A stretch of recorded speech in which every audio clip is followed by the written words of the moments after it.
বন্ধন নিউজে আপনাদের স্বাগত। শুরু করছি আজকের খবরের এই অংশটি নিবেদন করছে চুঁচুড়া নবজীবন ফাউন্ডেশন। বারাসাতে প্রধানমন্ত্রী নরেন্দ্র মোদী সভাস্থল পরিদর্শনে এসে রাজ্যের শাসক দল তৃণমূলের বিরুদ্ধে তোপ দাগলেন বিজেপির রাজ্য সভাপতি ডক্টর সুকান্ত মজুমদার। এদিন সভাস্থল থেকে রাজ্যের শাসক দল তৃণমূলকে কটাক্ষ করে বিজেপির জয়কে নিশ্চিত হওয়ার বার্তা দিলেন তিনি।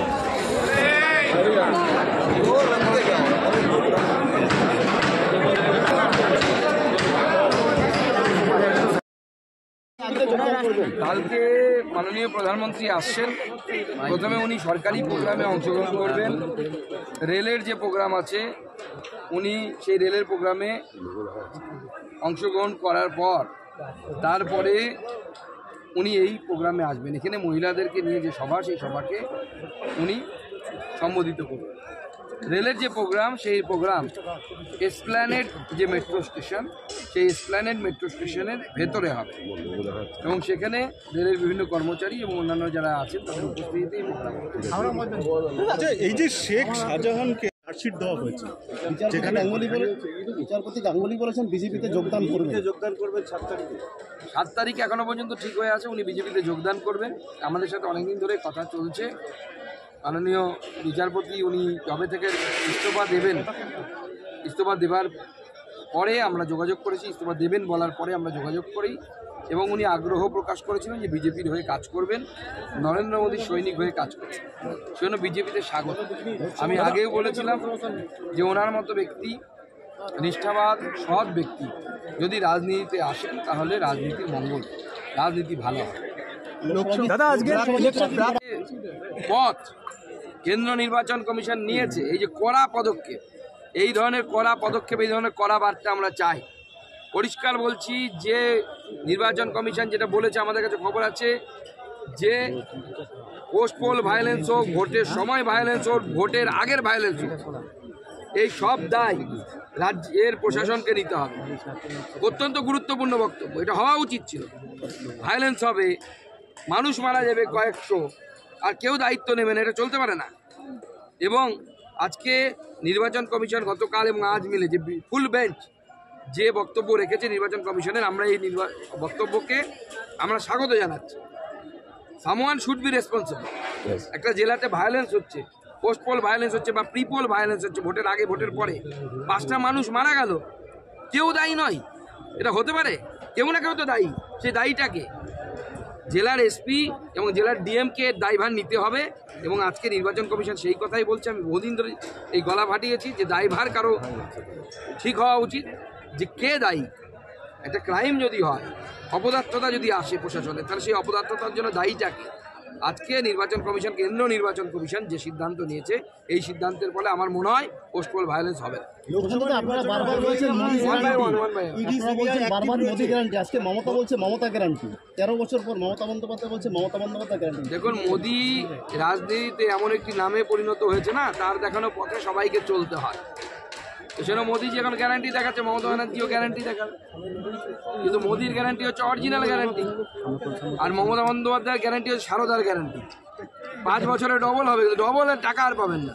তো সেজন্য সারদার গ্যারান্টিতে বিশ্বাস করে লাভ নেই, মোদির গ্যারান্টিতে বিশ্বাস করুন, পোস্ট অফিসের গ্যারান্টি। 8 বছরে ডবল তো 8.5 বছর যেটাই বলবে সেই দিনই ডবল হবে। দেখুন, তৃণমূলের মধ্যে এখন মারামারি চলছে, লড়াই চলছে। তৃণমূল এখন শ্যাম রাখবে না অর্জুন রাখবে, তাই নিয়ে লড়াই করছে। তো এখন অর্জুনকে ঠিক করতে হবে, জালি শ্যামের কাছে থাকবে না অরিজিনাল শ্যামের কাছে আসবে, অরিজিনাল কৃষ্ণের কাছে আসবে। অরিজিনাল কৃষ্ণ তো বিজেপিতে আছে। টিকিট না পেলে কি অর্জুন সিং এর বিজেপিতে ফেরার সম্ভাবনা থাকবে? হ্যাঁ, টিকিট না পেলে কি সিং এর ফের বিজেপিতে সম্ভাবনার রাস্তা খোলা থাকবে? অর্জুন সিং করবেন, অর্জুন সিংকে ঠিক করতে হবে। অর্জুন সিং তো বিজেপির টিকিটে জিতেই সাংসদ হয়েছিলেন, তৃণমূলে তো সাংসদ হতে পারেনি, টিকিট দেয়নি তাকে কোনো। মমতা বন্দ্যোপাধ্যায় ভাটপাড়ার বাইরে থেকে কোথাও বেরোতে দিত না।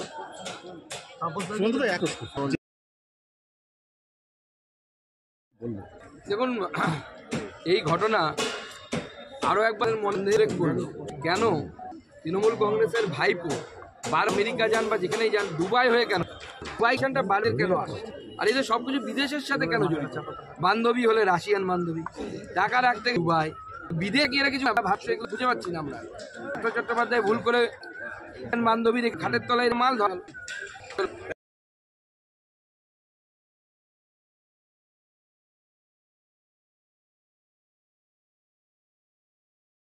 আমার কথাতেও কাজ করবে না, আপনার কথাতেও কেউ কাজ করবে না। কারণ কেন্দ্রীয় এজেন্সিগুলোর একটি নির্দিষ্ট ডেকোরাম আছে, এবং পশ্চিমবঙ্গে যেভাবে দুর্নীতি হয়েছে, যেভাবে চুরি হয়েছে, আপনাদের কি মনে হয়, বা পশ্চিমবঙ্গবাসী হিসেবে আমাদের কি মনে হয়, এজেন্সিগুলোর কি তৎপর হওয়া উচিত না? পুরো তৎপর হওয়া উচিত, এবং ভোটের সময় আরও বেশি করে তৎপর হওয়া উচিত। কারণ ভোটের সময় রাজ্য যে প্রশাসন, সেই প্রশাসন নির্বাচন কমিশনের আন্ডারে থাকে। স্বাভাবিকভাবে পুলিশকে কিছু বললে পরে পুলিশ সেটা শুনবে বেশি, গ্রেপ্তার হওয়ার চান্স থাকবে বেশি অপরাধীদের। অন্যান্য সময় তো সবাই শেখ শাহজাহান হয়ে যাবে, ম্যাজিক ভ্যানিশ, দিদি বলবে ম্যাজিক, সব হাওয়া হয়ে যাবে, কাউকে কিছু বলবে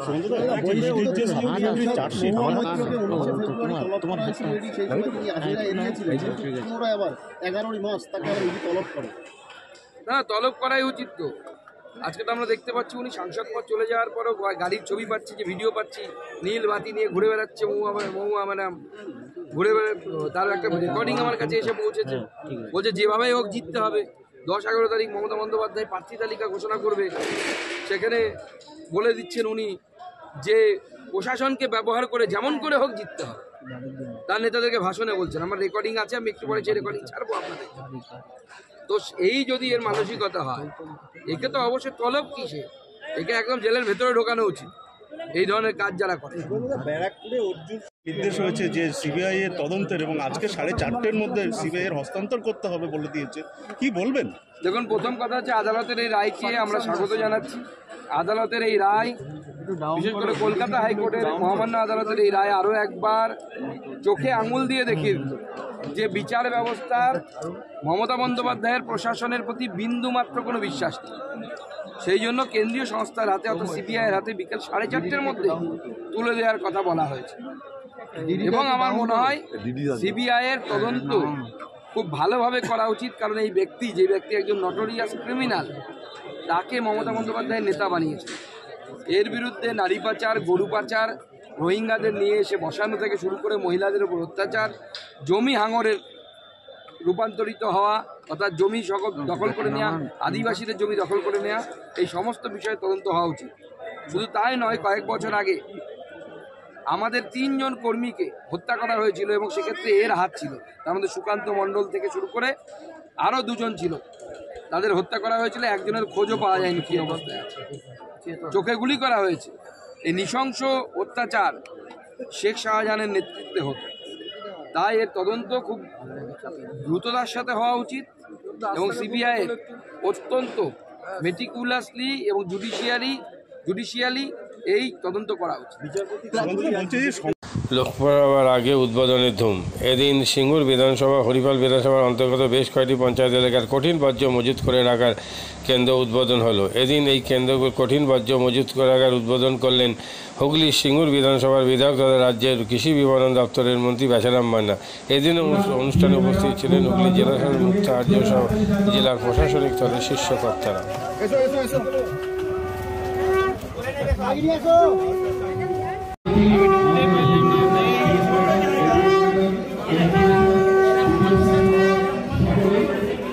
পঞ্চায়েত সমিতি ও ব্লক প্রশাসনের সহযোগিতায় কঠিন বর্জ্য নিষ্কাশন প্রকল্প প্লাস্টিক ওয়েস্ট ম্যানেজমেন্টের আজকের এই উদ্বোধনী অনুষ্ঠানে আমাদের জেলা পরিষদের সভাধিপতি রঞ্জন ধারা রয়েছে, আমাদের জেলা শাসক কাজের মানুষ মুক্তা আর্য মহাশয় রয়েছেন, আইএএস।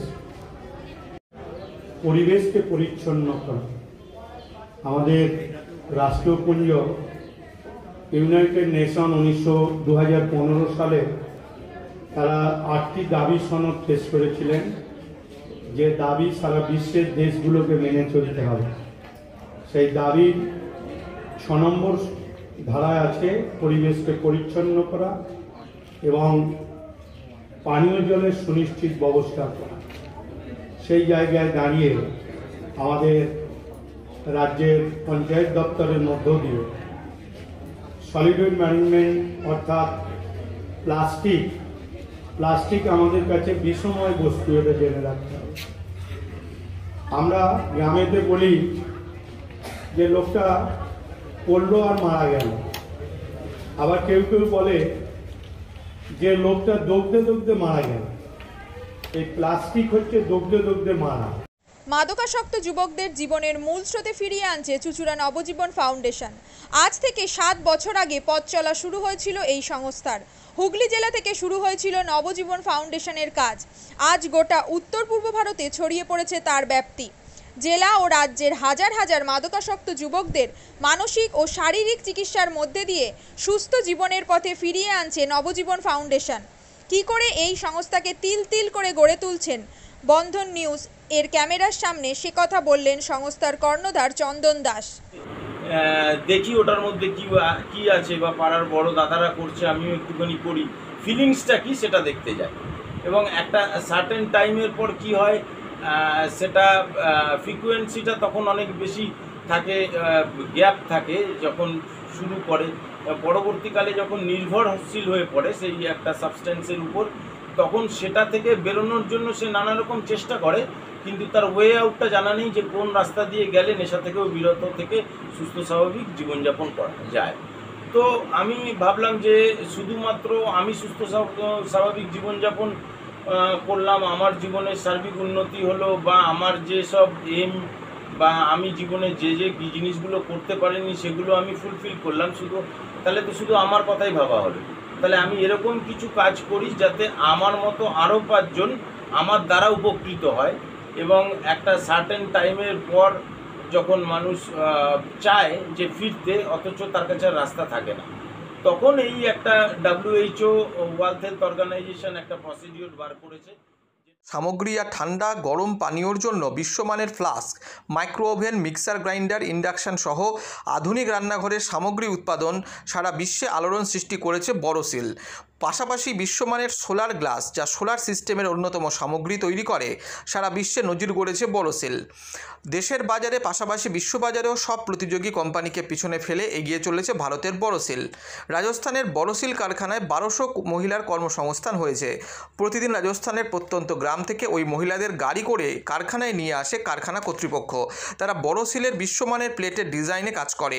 দিনের শেষে তাদের গাড়ি করে বাড়ি ফিরিয়ে দেয় কারখানা কর্তৃপক্ষ।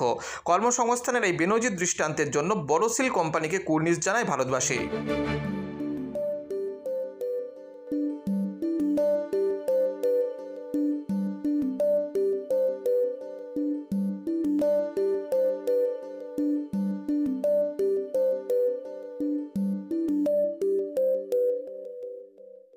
At Borosil, our products touch our customers' lives in many ways. Our philosophy is simple: understand the evolving needs of our customers and deliver solutions to meet them.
We look beyond business.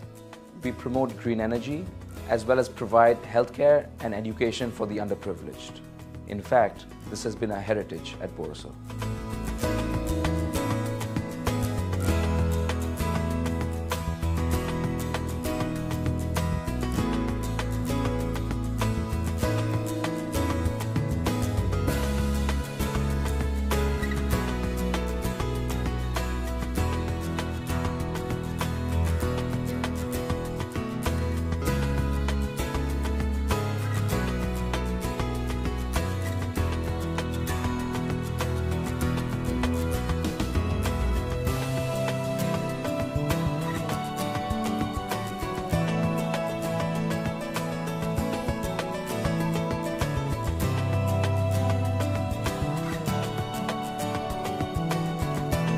Our products are developed with innovation and thought. It is technology emboldened by the human spirit.